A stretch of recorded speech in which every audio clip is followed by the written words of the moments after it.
Dalam konteks pencegahan dan perwujudan politik yang bersih ke depan dalam pemilu legislatif, aspek latar belakang dari calon anggota legislatif perlu mendapat perhatian serius.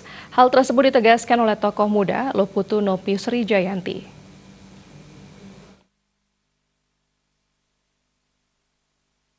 Tokoh muda Luputu Nopi Srijayanti mengingatkan para pemilih, terutama para pemilih muda, untuk lebih memperhatikan latar belakang calon anggota legislatif yang bersih dari catatan kasus korupsi ataupun kasus hukum lainnya dalam pemilu 2019.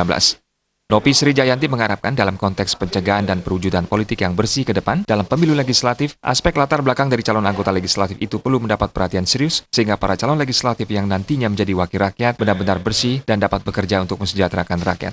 Bagaimanapun kaum milenials itu adalah suara-suara yang potensial untuk saat ini, sehingga mereka harus aware dengan calon-calon legislatif ke depannya supaya lebih memilih calon legislatif yang bersih untuk tujuannya tidak lain adalah politik yang bersih ke depannya.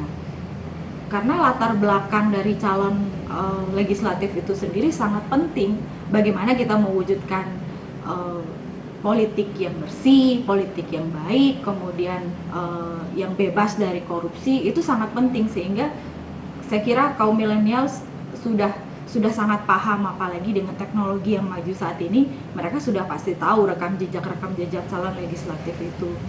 Inilah saatnya untuk generasi milenials, kaum muda-mudi, calon-calon pemimpin bangsa mungkin nantinya, untuk memilih yang benar-benar baik sesuai dengan harapan dan keinginan rakyat demi terwujudnya pemerintahan yang bebas daripada korupsi.